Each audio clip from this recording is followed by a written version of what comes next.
Right, hello everyone. So Hereford Osteopathic Centre again. So Jamie here and Sarah, and today we're going to talk about some of the changes that continued on from the last video or the last little series.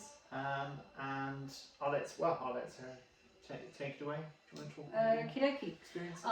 So what we were discussing, we've been discussing over the past probably about 4 months, I think, is that we were trying to lower my blood pressure because it's been under medication for 40 years, and more recently, within the last 6 months, the blood pressure had been going up, and my GP had said that he wanted to up my medication. However, I didn't want to up my medication, so it was a nice challenge for me to bring it down by really paying attention to it. Yeah, absolutely, yeah. And I think what's been, hopefully we talk about it, what's been really nice is that Sarah has really addressed lifestyle changes. Not that she lived a sort of outrageous party lifestyle or anything like that. I keep that quiet. Yeah, yeah. But no, I think you've genuinely made some changes. So one is diet. So Sarah's made some dietary changes, which we tried swapping some things out, didn't we? And then you've gone full on for the PK diet. Yeah. So shall I just explain a little bit of that? Basically, a couple of months ago, I said that I was going to cut out sugar, and yeah, sugar was the main thing. And I made a confessional video saying that I had eaten a big family box of Maltesers and just shoved them in my face and had gone out and bought more chocolate. A little bit of an exaggeration, but that was the sort of thing that was happening. And I made a promise to myself and to anybody who was listening that I would cut out sugar.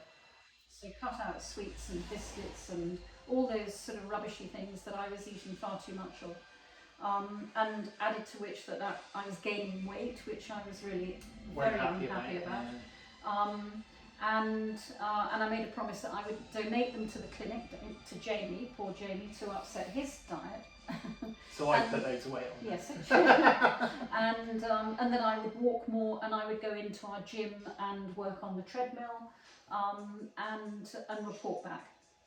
I reported back a week later to say that not only had I not donated chocolate and everything to Jamie, I'd actually hidden it and eaten even more, that I was walking past the gym so I didn't have to go in it, and I was feeling even worse. So Jamie did a coaching session with me. That was what really turned the corner. And we worked out that it wasn't about blood pressure, it wasn't about weight at all, it was about me worrying about things. And once we got that out of me, which was quite painful for me, I had to cry and moan and groan, and Jamie was incredibly patient. I felt a whole lot better, and I almost immediately cut out sugar. And so the journey since then has been that I have been following more or less the PK diet that Sarah Myhill has written about. And I have found a massive difference. Yeah, and so first of all, the dietary changes, which have been great. But I think as you alluded to it, I think what's really important to look at sometimes is the underpinning emotional, behavioural things behind those changes. And one of the things that Sarah hasn't mentioned that she's also done as well is scheduled time off. And when I say scheduled, I mean scheduled in that she said, right, every 6 weeks I take time off for myself and, away from work. And she's getting much better at kind of separating that. And so even those things can have a big impact and allow you to make other lifestyle changes which maybe weren't so easy before. So sometimes having someone else to bounce those kind of emotional and behavioural things off sometimes it's that sort of torch paper, isn't it, that It you is, need yeah. to kind of enable you to make those Yeah. lifestyle changes that we all kind of know we should, Yeah. but don't necessarily do. Yeah, I think it's so important to have somebody that you can talk to, that you trust, and I trust Jamie implicitly, and so that seriously helped immensely. Stress for me is a massive driver. I have been stressed since probably the day I was born. Yeah, Exactly. And I've run on a very, very high adrenaline load for years and years and years. And even when I came to Hereford and started this practice, I was going for it like a train. Poor Jamie came in, and I think a comment you made the other day, Jamie, was that when somebody drove into the drive, I would be out of my seat and making everybody else feel anxious, and that hopefully no longer. Yeah, no, that's no longer there, and no, Sarah's very brave to admit that, because a lot of us aren't, to be perfectly honest, and I think maybe it's the fact that Sarah's a bit more relaxed now; she can be more aware of it. But that's down to her having some people in her life who are supporting her, family, friends, all that sort of thing. And that's a great resource to tap into for anyone. So, I mean, we're therapists in a way, so we kind of, we kind of thought of as people to go to, but, just talk to a friend. It doesn't have to be anyone, specific. Obviously, if you want something a bit more scheduled and detailed, come and see us. Book an probably. appointment. Yeah. But the whole point of doing this out loud, so to speak, is that I thought if I actually was honest about my journey and actually recorded the changes that I've made, and they do make a difference, then that shows a real journey for somebody else if they want to follow it. It's different for everybody, but I've put myself up as being a sort of guinea pig, if you like. And boy, are we getting results. It's really exciting. Well, I think it's shown progression, hasn't it? Because like you say, started off, went well, and then sort of falls off the wagon. Yeah. But they happen, and I mean, we're therapists, and I've fallen off the wagon more times than, I can care to admit, but it doesn't matter how many times you don't necessarily fulfill what you want to. It's the fact that you keep going, and eventually you will get there. So never stop trying in that way.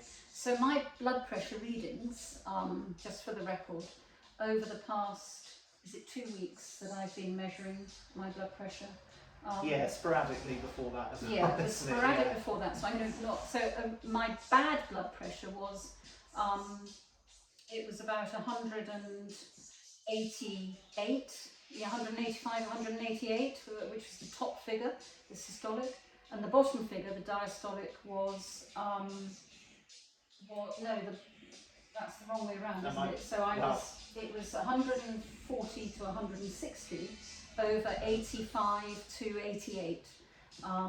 It was high. It was high. It was far too high. Yes, on medication. Yeah. And since over the last 2 weeks, my blood pressure has come down to 120. It's in the 20s, isn't it? Over 70 something. I mean, it's disgraceful. The changes that have been made. Brilliant, and I look forward immensely to reporting back to my doctor when he wants to know what the readings are. And I'm now writing down every day. I take my blood pressure twice a day.